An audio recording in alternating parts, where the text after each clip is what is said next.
پھر عرض کر دوں کہ یہ ہم جو چیزیں پڑھ رہے ہیں یہ مختلف جگہوں سے نہیں پڑھ رہے، وہی سلسلہ چل رہا ہے جی، یعنی وہ سلسلہ جو پیچھے سے جاری ہے. ایک بار پھر دیکھ لیجئے، بات یہاں پہنچ گئی کہ جب سب ہدایات ازواج مطہرات کو دے دیں تو پھر عام لوگوں سے کہا کہ ان منافقوں نے تو پیغمبر کو، پیغمبر کی ذات کو ہدف بنایا ہے، تم سچے صاحب ایمان ہو تو تمہیں ہم بتاتے ہیں کہ اللہ اور اس کے فرشتے پیغمبر کے لیے رحمت بھیجنے کی بات کر رہے ہیں. ان ظالموں نے یہ طریقہ اختیار کیا ہے، تم بھی اللہ اور اللہ کے فرشتوں کے ساتھ شریک ہو جاؤ. یعنی منافقین کے مقابلے میں سچے اہل ایمان کو یہ کہا ہے شریک ہو جاؤ اور درود و سلام بھیجا کرو، یعنی رحمت کی دعائیں کیا کرو آپ کے لیے. یہ درود کیا ہے؟ رحمت کی، آپ صلی اللہ علیہ وسلم کے لیے. اس کے فوراً بعد دیکھیے 56 آیت، اس کے بعد کیا ہے؟ ان الذین یؤذون اللہ ورسولہ لعنہم اللہ فی الدنیا والآخرہ. اللہ اور اس کے رسول کو جو لوگ اذیت پہنچا رہے ہیں ان پر اللہ نے دنیا اور آخرت دونوں میں لعنت کر دی. یعنی ایسا نہیں ہے کہ کسی نے کوئی چھوٹی موٹی بات کر دی ہے، اذیت اپنے آخری جگہ تک پہنچ گئی ہے. پھر اس کے بعد وَأَعَدَّ لَهُمْ عَذَابًا مُهِينًا، یعنی ایسے ظالم ہیں کہ ان کے لیے اللہ نے رسوا کر دینے والا عذاب تیار کر رکھا ہے. اب یہاں سے بات اٹھائی نا اللہ اور رسول سے، اس کے بعد کہا وَالَّذِينَ يُؤْذُونَ الْمُؤْمِنِينَ وَالْمُؤْمِنَاتِ.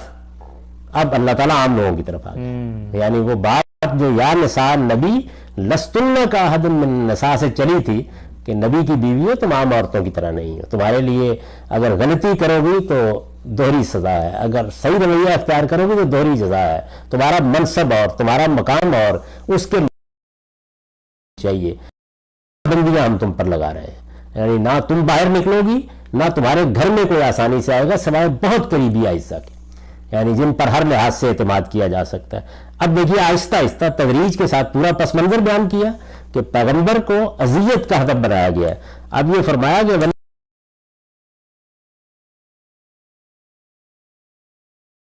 اہل ایمان بھی مرد عورتیں ان کو اذیت کا ہدف بنا لیا گیا ہے. تو فرمایا اور جو مسلمان مردوں اور مسلمان عورتوں کو اسی طرح یعنی جیسے پیغمبر کے ساتھ کر رہے ہیں اسی طرح ان پر تہمتیں لگا کر، کیسے؟ بغیر مقتصبو، بغیر اس کے کہ انہوں نے کچھ کیا ہو. یعنی کیا کر رہے ہیں؟ یہ یوں نہیں ہے کہ کوئی موقع مل گیا بات کرنے کا، بغیر کسی جرم کے تہمتیں لگا رہے ہیں. بغیر مقتصبو فقد احتملوا بہتانا و اسما مبینا، بغیر اس کے کہ انہوں نے کچھ کیا ہو اذیت دے رہے ہیں. انہیں بھی معلوم ہونا چاہیے کہ انہوں نے بڑے بہتان اور سری گناہ کا بوجھ اپنے سر لے لیا ہے. یعنی پیغمبر تو خیر کیا ہے، مسلمان عورتوں کے اوپر بھی بغیر کسی اس طرح کے، عام مردوں کے اوپر بھی کوئی تہمت لگاتا ہے، بہتان ترازی کرتا ہے تو اللہ تعالیٰ اس کے اوپر بھی گویا اپنے غضب کا اظہار کرتے ہیں. یہ غضب کا اظہار کر کے اب کیا ہوا؟ یعنی جو بات رسالت میں آپ صلی اللہ علیہ وسلم کی ازواج مطہرات اور آپ کے گھرانے سے چلی تھی اب اس میں عام مسلمان مرد اور عورتیں داخل ہو گئے. پہلے دیکھا آپ نے، یعنی پس منظر میں پہلے ان کو داخل کیا. یؤذون المؤمنین والمؤمنات، پہلے صرف یہی آ رہا تھا کہ پیغمبر کو اذیت دے رہے ہیں. اب کیا ہے؟ مسلمان مردوں اور عورتوں کو بھی اذیت کا ہدف بنا لیا گیا ہے. اب دیکھیے وہ آیت پڑھی ہے. اب یہ کہا یا ایھا النبی، یعنی یہ شرارتیں ہیں.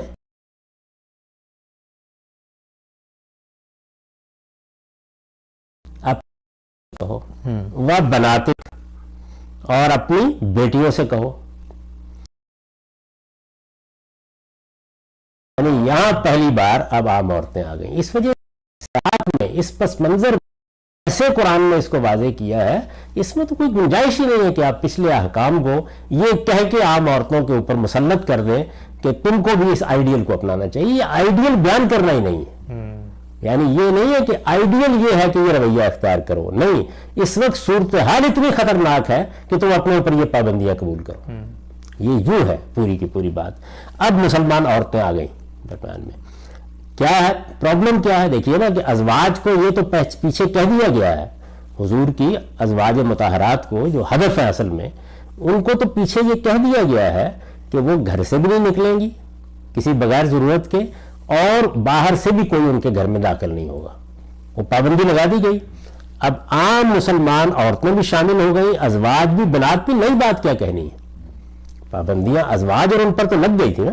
اگر صرف نساء مومنین ہوتی تو ہم کہتے ہیں کہ اب ان کو کوئی بات کہی جا رہی ہے، نہیں، ان کو بھی شامل کیا ہے. کل ازواجک، اپنی بیویوں و بناتک، اور اپنی بیٹیوں اور سب مسلمانوں کی عورتوں کو ہدایت کر دو. وہاں کیا تھا؟ گھر میں رہیں گی، ان کے پاس کوئی نہیں آئے گا، لیکن ان کو بھی، یعنی آپ کی ازواج اور آپ کی بیٹیوں کو بھی ضرورتوں تو بھی تو باہر جانا ہے نا جی. ان ضرورتوں میں سے سب سے بڑی ضرورت جو اس معاشرت میں تھی اور جس وقت آپ تاریخ پڑھتے ہیں تو سامنے آتی ہے، وہ رفع حاجت کے لیے جانا تھا. اس لیے گھروں میں اس طرح کا بندوبست نہیں تھا. یہ عورتیں یا صبح کے وقت یا شام کے وقت نکلتی تھیں اس کے لیے، اس میں عام مسلمان عورتیں بھی ہوتی تھیں. تو اب کیا ہے؟ اب یہ ہے کہ یہ تو گھروں سے متعلق بات کی گئی تھی، گھروں میں رہو. اب یہ کہا کہ تم کو بھی عام عورتوں کی طرح باہر تو جانا ہی ہوگا نا. عام عورتیں تو باہر جاتی ہیں، ان کو تو گھر میں بند کیا ہی نہیں گیا، وہ اپنے کاروبار کے لیے بھی جاتی ہے، دوسری چیزوں کے لیے بھی جاتے ہیں، لیکن تمہیں پابند کیا گیا تھا. تو شامل کر کے اب کہا کہ ان سب سے کہو کہ اندیشے کی جگہ پر جائے. یعنی اب یہ بات گھر کی نہیں ہو رہی، یہ باہر کسی ایسی جگہ پر جانے کی ہے جہاں پر وہ اسکینڈل بنانے والے اب کسی اور اذیت کا فتنہ لے کے آ سکتے ہیں. وہاں جائیں تو کیا کریں؟ یدنین علیہن من جلابیبہن، اپنی چادروں میں سے کوئی بڑی چادر اپنے اوپر ڈال لیا کریں. اس آیت میں پہلے تو یہ سمجھ لیجئے کہ یہ یدنین علیہن من جلابیبہن پر بھی لوگوں نے بہت کمال کی تفسیریں کی ہیں. آپ زمخشری کو دیکھیے، جو لوگ عربیت کے اداشناس ہیں ان کو دیکھیے، سادہ تعریف ہے. یہ جو یدنین جلباب من جلابیبہن، ایسے آپ کہتے ہیں نا کہ بھئی گھر سے کوئی کمبل لے لو، کوئی کمبل لے لو، اس کو عربی زبان میں ایسے ادا کرتے ہیں. اچھا، اس میں جو فعل استعمال ہوا ہے اس کا مطلب کیا ہے؟ اوڑھ لینا. وہ کوئی بڑی چادر اوڑھ لیا کریں. اندیشے کی جگہ پر جائیں، اندیشے کی جگہ پر جائیں. یہ کیوں بیان کیا میں نے؟ اس لیے کہ جس پس منظر میں، جس سیاق میں بات آ رہی ہے، یہ اب عام زندگی نہیں بلکہ باہر جانے کا مسئلہ ہے. آگے مزید واضح ہو جائے گا. مسلمان عورتوں کو ہدایت کر دو کہ اندیشے کی جگہوں پر جائیں تو اپنی چادروں میں سے کوئی بڑی چادر اپنے اوپر ڈال لیا کرے، یعنی جلباب من جلابیبہن. سوال یہ کس لیے؟ پردہ کرنے کے لیے. قرآن مجید کہتا ہے ذالک ادنیٰ ان یعرفن، یہ اس سے امکان ہے کہ الگ پہچانی جائیں گی. فلا یؤذین، تو ستائی نہ جائیں گی. یعنی اصل میں وہ اذیت دینے والے لوگ جو ہیں وہ اندیشے کی جگہوں پر بھی تاک میں بیٹھے ہوئے ہیں، رستے نکال رہے ہیں. اس کی کیا نوعیت تھی؟ یعنی یہ کیا چیز تھی؟ ایک تو یہ سمجھ لیجئے کہ جو غلطی لگی لوگوں کو وہ یہ ہے کہ یورفنا کا مطلب وہ نہیں سمجھ سکے. اگر اللہ تعالیٰ نے یہ کوئی قلوب کی طہارت کے لیے یا کسی کو محفوظ کرنے کے لیے ویسے احکام دیے ہوتے تو یہ لفظ بالکل نہ موضوع ہے اس کے لیے. یورفنا یعنی ہو کیا رہا ہے، اب اس کو ذرا تفصیل کے ساتھ سمجھیے.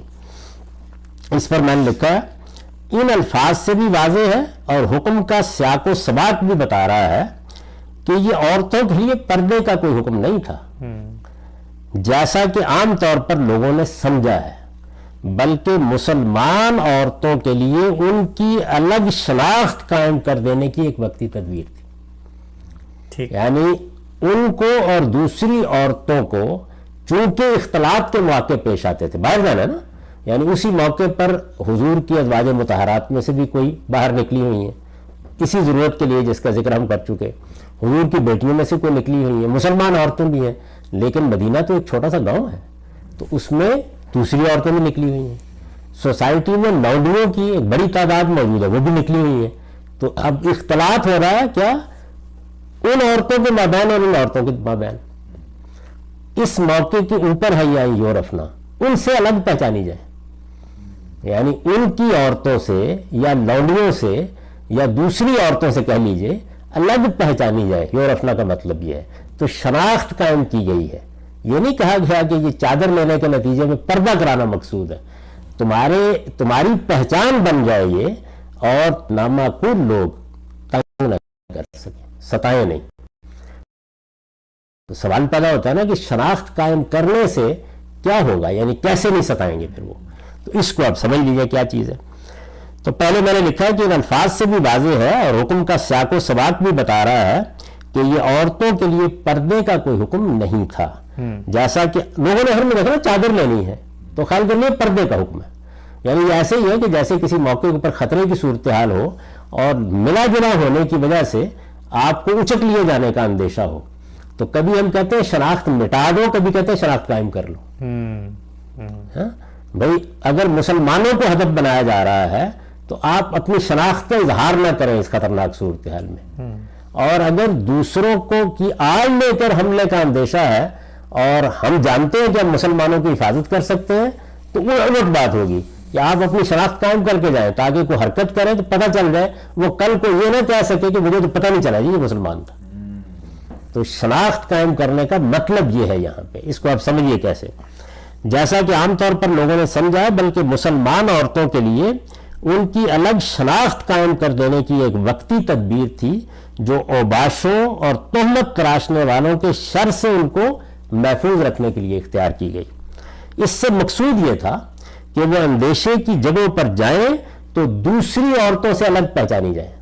یعنی حکم پردے کا ہے ہی نہیں, بلکہ ایسے ہے کہ جیسے آپ سے کہا جائے ایک پھول لگا لیجیے گا, ایک ٹوپی پہن لیجیے گا تاکہ آپ الگ پہچانی جائیں, تو دوسری عورتوں سے الگ پہچانی جائیں اور ان کے بہانے سے ان پر تہمت لگانے کے مواقع پیدا کر کے کوئی انہیں اذیت نہ دے. اب ہم جب تاریخ میں جاتے ہیں, قرآن نے تو یہ اجمال میں بیان کر دیا نا.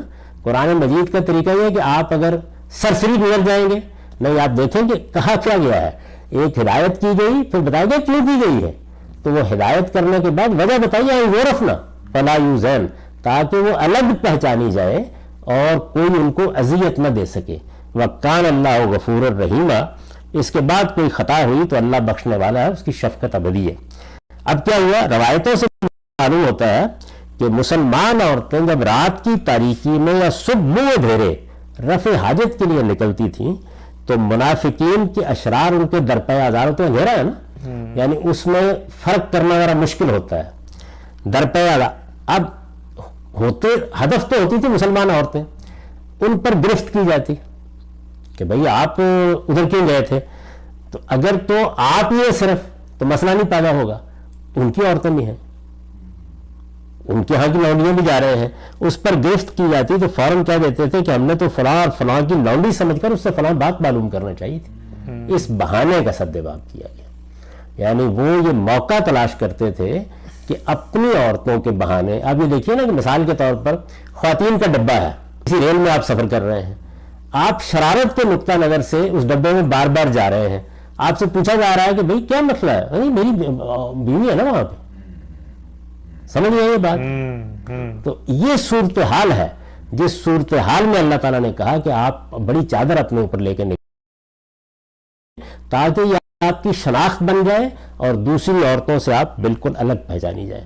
یعنی پہلی بات کیا ہے, پہلی بات یہ غلطی ہوئی کہ عربیت کی روح سے یدنینا علیہن من جلابیبہن پر یہ بحث کر ڈالی گئی کہ گھونگھٹ نکالنا ہے, ذرا حالانکہ یہ عربیت کی روح سے ممکن ہی نہیں ہے, اس معنی کا کوئی احتمال ہی نہیں ہے.